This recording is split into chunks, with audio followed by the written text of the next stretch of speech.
Bonjour, c'est Madame de Ragnancourt. Aujourd'hui, on va voir comment construire certains triangles. Ils sont issus de l'activité Sapin de Noël qu'on a commencé en classe.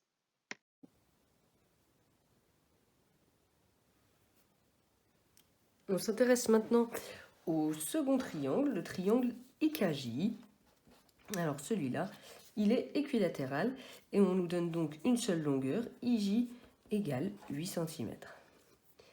Donc pour construire un triangle équilatéral, je vais me munir de mon compas et puis de ma raie graduée. Donc les trois côtés font la même longueur, je vais commencer par tracer un des côtés qui vaut 8 cm. Donc c'est parti, je fais un segment de 8 cm. On va dire que c'est IJ, et donc reste à savoir où est le point K. Donc je sais que IK fait 8 cm, donc je reprends 8 cm, bon bah c'est la longueur du segment que je viens de tracer, donc j'ajuste mon compas, alors là il n'est pas bien, justement, hop, voilà, là c'est bon, j'ai 8 cm, et je vais faire un premier arc de cercle. Je sais que mon point K, il se trouve sur cet arc de cercle, puisque K est à 8 cm de I. Le triangle étant équilatéral, il est aussi à 8 cm de J. Donc je pointe cette fois-ci mon compas sur le point J et je refais un arc de cercle. Et je sais que mon point K, il est aussi sur cet arc de cercle. Donc bien entendu, K, il va être à l'intersection des deux arcs de cercle, c'est là-haut. Je n'ai plus qu'à tracer mes deux segments puisque j'ai trouvé la position de K. Et puis, comme on est propre, on va aussi faire le petit codage puisque c'est un triangle équilatéral. Eh bien, allons-y. Tous mes segments sont de la même longueur. C'est maintenant codé. Le troisième triangle, c'est le triangle BCE qui est isocèle en B. Donc BCE, isocèle en B. Ça veut dire que BE est égal à BC, est égal à 3 cm, nous dit-on. Et la base du triangle isocèle, c'est-à-dire EC, vaut 5 cm. Donc, je connais les trois longueurs, je peux choisir de commencer par n'importe laquelle d'entre elles. Je vais prendre la base EC et je vais tracer EC qui vaut 5 cm. Voilà, donc là j'ai mon point E, mon point C. Pour BE et BC, il faut que je prenne 3 cm avec mon compas, donc c'est parti. Je pointe sur le zéro de ma règle et puis je vais amener mon compas tranquillement ici à 3 cm. Voilà, j'ai mon écartement de 3 cm.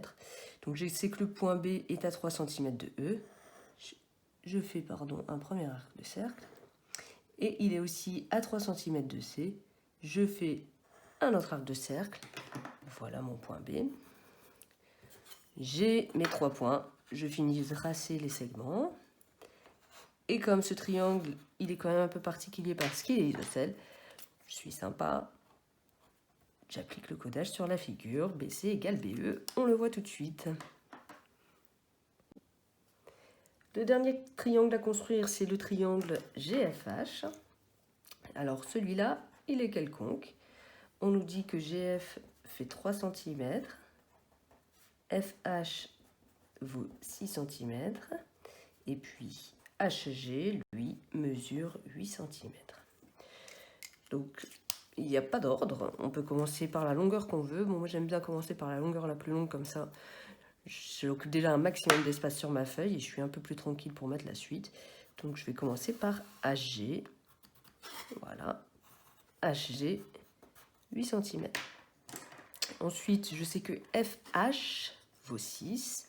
Donc, je vais prendre 6 cm avec mon compas. Hop, de 0 à 6, voilà. C'est FH, donc, ou HF, donc je pars de H et je fais mon arc de cercle de 6 cm. Et puis GF, lui, vaut 3. Donc, on prend un écartement de 3.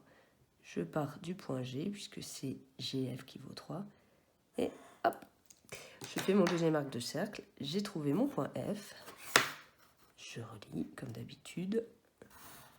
Voilà mon triangle quelconque, FGH, qui est tracé.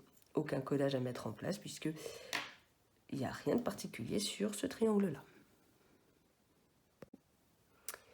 Alors, petit bonus là par rapport au triangle rectangle. Tout à l'heure, on a tracé ABH rectangle en B.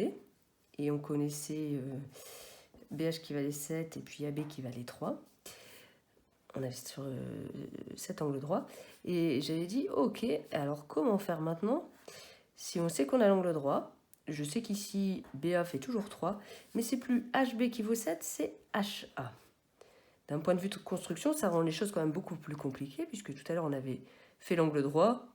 Les deux, on avait marqué à 7 cm et à 3 cm sur chaque côté, et on avait déjà nos 3 points de triangle.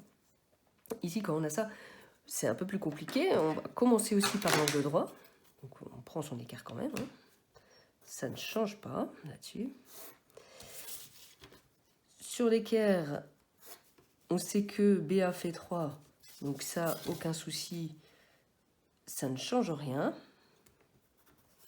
Voilà. Par contre, le point H, il est quelque part ici. Mais il faut que cette distance à H fasse 7. Donc là, on va avoir besoin du compas. Ce n'était pas le cas dans la première construction de triangle qu'on avait faite. On va prendre 7 cm, qui est la longueur du segment cherché.